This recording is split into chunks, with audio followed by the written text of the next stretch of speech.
young theatre. And then after 10 years, we understood that we already ourselves were not so young. And we decided that this word new will mean innovative theatre. So, and my message to Antonia is very simple. You know, it's so difficult to be forever young, but you can be forever new. It's a very important thing in theatre to be new, and it's possible. So, my congratulations. Thank you very much. Pentru a amâna acest premiu pe domnul Marius Cârdeanu, actorul care anul trecut a plecat acasă cu această distinție și o să rog prietenește, colegial, pentru că împărțim pentru atât de puțină vreme această scenă, să mă ajute să creștem puțin ritmul, pentru că suntem în direct și timpul, cum bine știm, când e vorba de o transmitere de televiziune, e un pic cam pretențios. Bine, bună seara! Nu sunt în cea mai fericită postură, prefer alte posturi să vorbesc în fața dumneavoastră, dar I know her. Yes, I know Antonia Doboc. Nu te ridica încă, Antonia. Antonia, sunt aici pentru că primești un premiu, premiul Virgil Flonda, cu sprijinul BRD Grup Societe General, un premiu minunat, un premiu pe care îl meriți, pentru că, da, te-am văzut unde? Te văd și acum. Te-am văzut lucrând, te-am văzut spărgându-te pe scenă și revenind în 3 minute în bucăți. Te-am văzut trecând prin toate ciorbele prin care trece un actor care chiar vrea să iasă în fața publicului cu demnitate și așa cum trebuie, așa cum ar fi normal.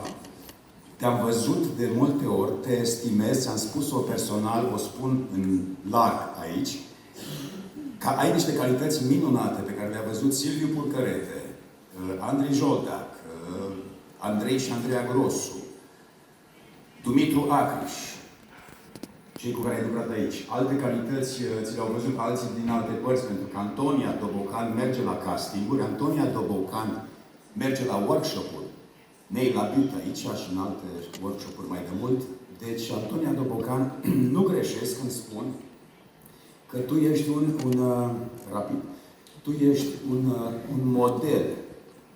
Nu pentru că ești și foarte frumoasă, nu. Ești un model al generației tale pentru că provoci întâlniri, pentru că știi că nu ți se cuvin lucruri doar așa și pentru că, cel mai important, cred eu, știi să nu-ți bați joc de norocul care dă peste tine. Antonia Dobocan. Antonia Dobocan. Și până vine Antonia Dobocan, știu că este spectacol, am venit de spectacol, în vara 2005. Antonia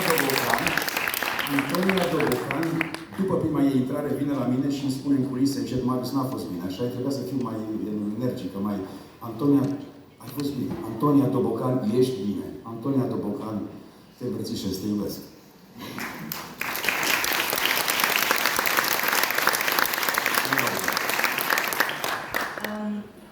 Vreau în primul rând să vă mulțumesc tuturor.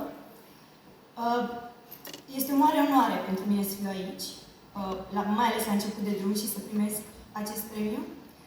Și vreau să vă mulțumesc tuturor celor de aici, mai ales domnului Chiriac, mai ales profesoarei mele, Ofelia Popi, pentru încrederea și pentru șansa pe care mi le-au acordat.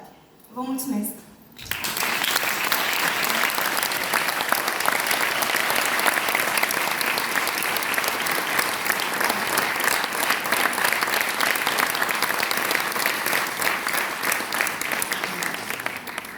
Următoarea stea de anul acesta, 30 de ani de Festival Internațional de Teatru de la Sibiu, o vom anunța cu ajutorul reprezentantului ON Energy România, Claudia Grici, director general. Bună seara!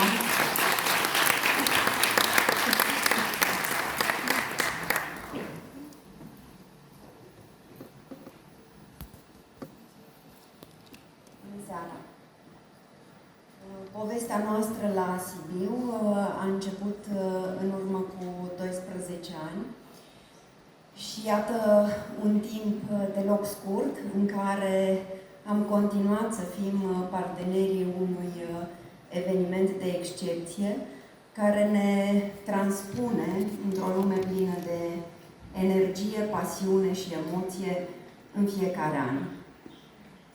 Transformarea orașului în aceste zile este una extraordinară și aduce împreună oameni din toate colțurile lumii într-o, aș îndrăzni să spun, declarație de iubire pentru teatru, pentru artă, pentru frumos.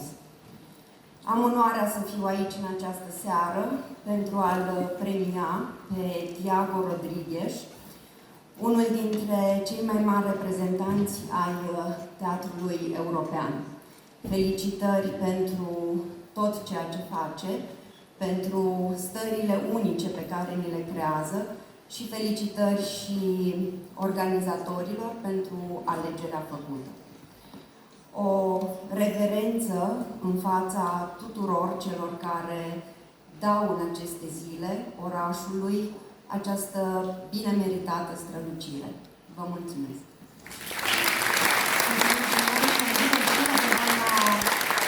Excelența sa, ambasador extraordinar și plenipotențiar al Republicii Franceze la București, doamna Laurence Soler. Bonsoir, bienvenue.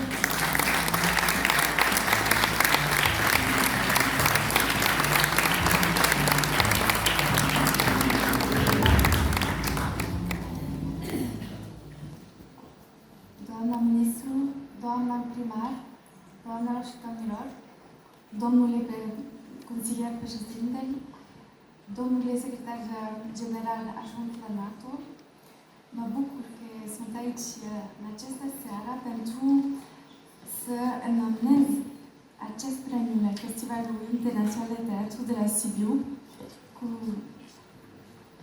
Constantin de la Sibiu pentru domnul Tiago Rodrigues. Tiago Rodrigues este unei mari personalități a teatrului european, director Festivalului Avignon din 2 ani. Este primul director care nu este francez la Avignon.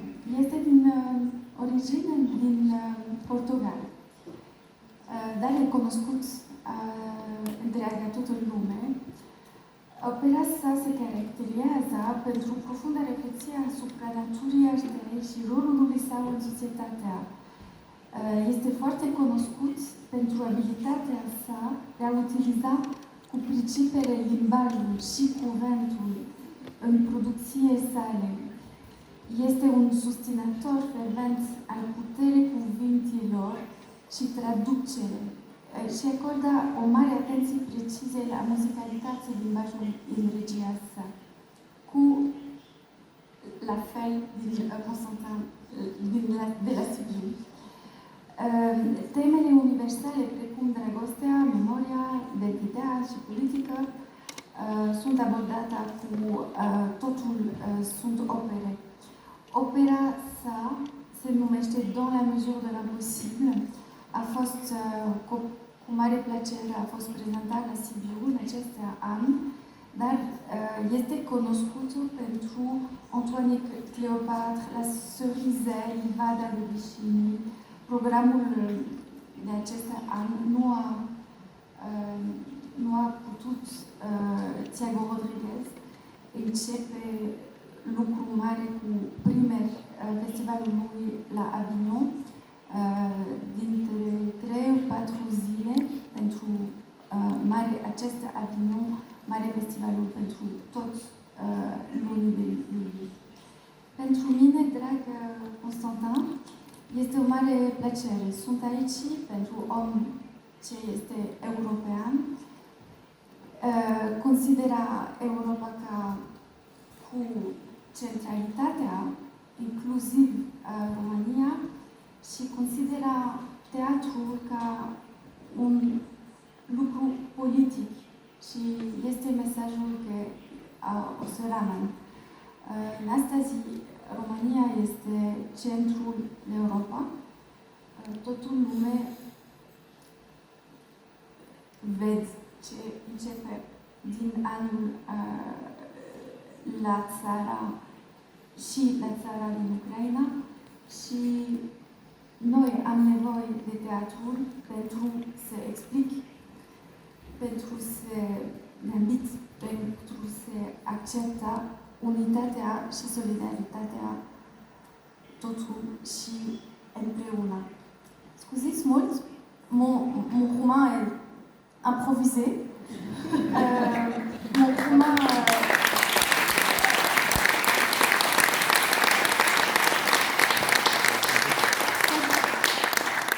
Quand je parle à Constantin Kyriac, je parle avec lui en français. Et laissez-moi lui dire ma reconnaissance immense. Une programmation française francophone cette année, mais aussi une programmation toujours intellectuellement intéressante, stimulante, de la danse, du cirque.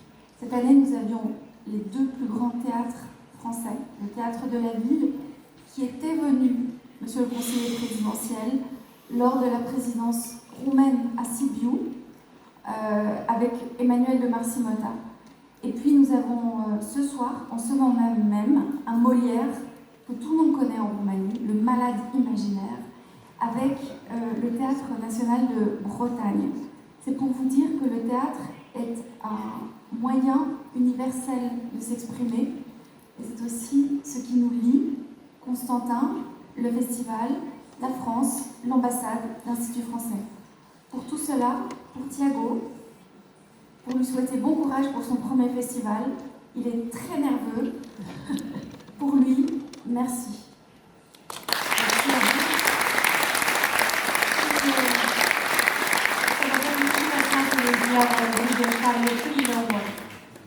Bonjour, je suis Thiago Rodrigues et je voudrais remercier au Festival de Sibiu de recevoir le spectacle dans la mesure de l'impossible et aussi de me donner l'honneur d'avoir une étoile dans son allée des célébrités. Je suis désolé de ne pas pouvoir être à vos côtés aujourd'hui pour vous remercier en personne et pour accompagner le spectacle dans la mesure de l'impossible, mais le Festival d'Avignon s'approche. Sa prochaine édition, qui commence le 5 juillet, exige ma présence à côté des équipes, car c'est la 77e édition, mais c'est la première édition pour moi en tant que directeur de ce grand festival que nous espérons continuera à collaborer avec le Festival de Sibiu et à contribuer pour des rencontres entre artistes de théâtre de Roumanie et de France, mais aussi de tout le monde, et à soutenir la liberté de création, les conditions de création, et à soutenir aussi les découvertes qu'il peut faire le public. J'espère que nous continuerons à travailler ensemble en me donnant l'opportunité de vous visiter très bientôt au plus vite. Merci encore pour cet honneur. Merci pour votre accompagnement et soutien et un bon festival à tous.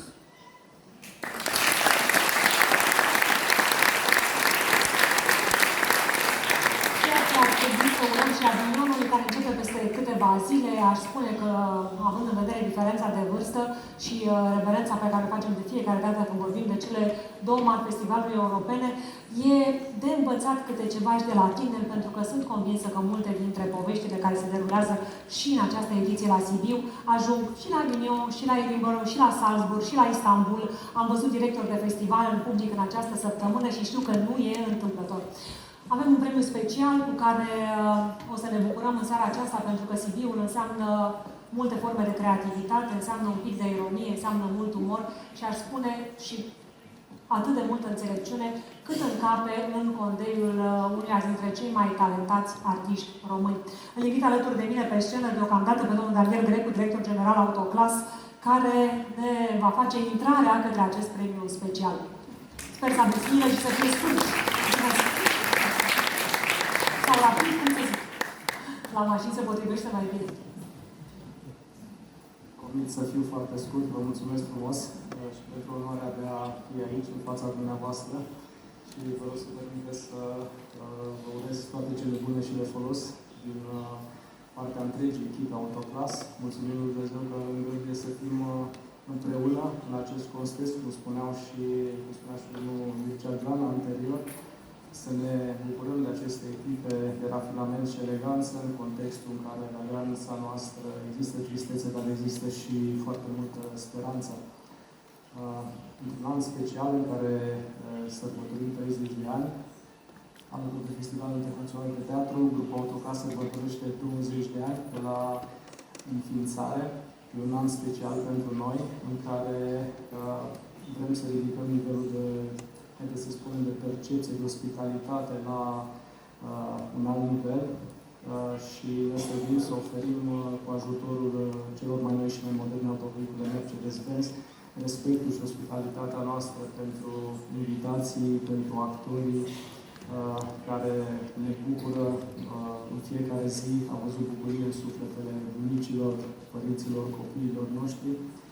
Suntem alături de domnul Chiriac și de Festivalul Internațional de Teatru de 3 ani și credem cu tărie că teatrul este o formă de educație. Vom culege doar ceea ce cultivăm și vă mulțumim că ne dați ocazia și ne reamintiți în fiecare an cât de importantă este fiecare formă de educație. Am văzut cu toții ceea ce se întâmplă, am văzut Faust și am văzut ceea ce se întâmplă dacă rătăcim calea cea dreaptă. Vă mulțumesc încă o dată pentru că ne dați ocazia ca autovehiculele care poartă cu mândrie steaua Mercedes-Benz să transporte și să asigure mobilitatea, de fapt, stelelor care Vă mulțumim și noi și pentru că artistul pe care încă nu l-am dezvăluit, al cărui nume încă nu s-a auzit în sală, el de fapt e foarte ușor de recunoscut ca și semnătură și cred că e și pe ecranul din spatele nostru semnătura domniei sale, va fi prezentat de o voce. O voce respectată, iubită, așteptată, aș spune, cineva de-al locului care de ceva vreme trebuie să se întoarcă pentru a fi, ca de obicei, prieten al festivalului. Este vorba de către ambasadorul României la Viena, în Austria, domnul Emil Curezeanu.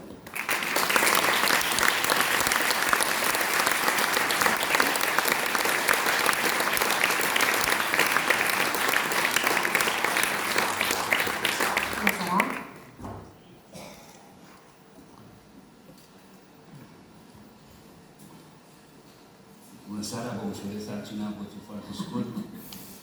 Deși să fac parte dintre cei mulți de acum 30 de ani, dar din fericire și dintre cei puțini care au mai rămas. Ideea este că în acest paralelogram de forțe, care este orice întreprindere de amplitudinea aceasta, trebuie să existe centre de greutate. Și paralelogramul de forțe înseamnă pe o latură creativitate, pe altă latură efort, pe altă latură inventivitate, pe altă latură a patra, mai este una, energie și, în sfârșit, performanță continuă a cincea. Performanța adevărată este performanța continuă și nu suntem mari specialiști, experți în performanță continuă, în performanță punctuale, suntem desăvârșiți, în performanța continuă, suntem excepționali, care vine de la excepție, da? Adică mai rar.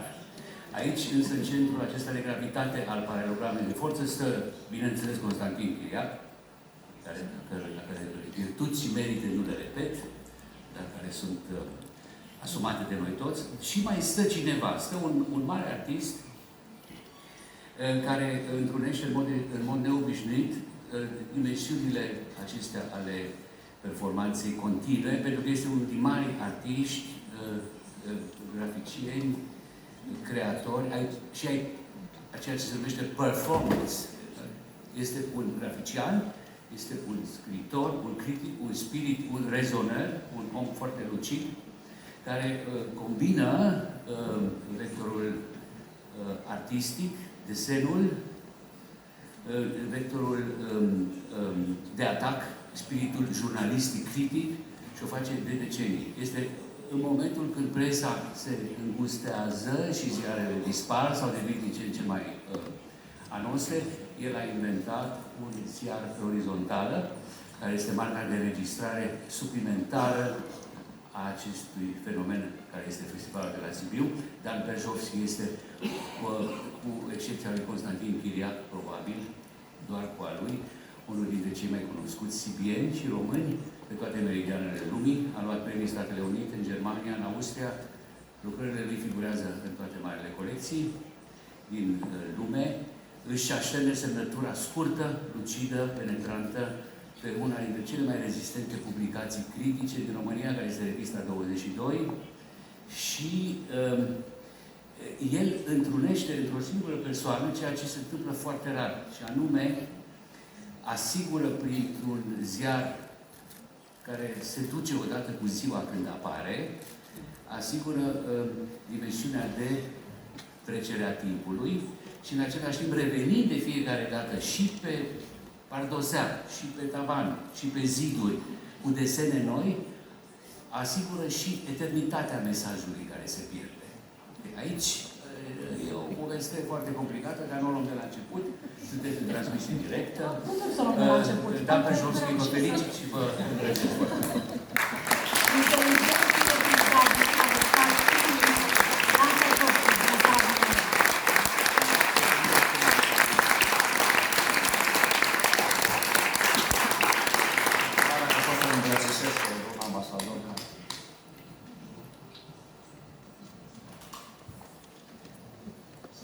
Scurt și funny. Ca de obicei. Deci eu sunt aripa critica Fitz. De asta vă iubim atât de tare. Am un parteneriat cu Fitz fără fițe. De foarte multă vreme. Dacă în 2010 domnul Constantin Chiriac, care m-a luat de aripă și a zis, băi, dar ne faci ceva pentru Sibiu, dacă aș fi știut că 13 ani mai târziu încă desenez, aș fi gândit a doua oară. Și pentru că sunt aripa critică, trebuie să vă spun că pe scena asta au defilat aproape toate facturile mele.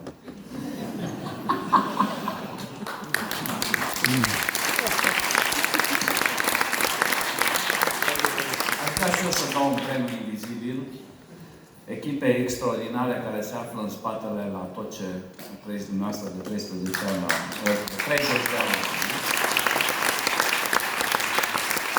Pictorilor, juriștilor, celor de la bilete, tâmplarilor, sudorilor, portarilor, garderobierelor, gagilor cu cablu, Ioanelor, Andradelor, Darilor și Vincenților. Felicitări!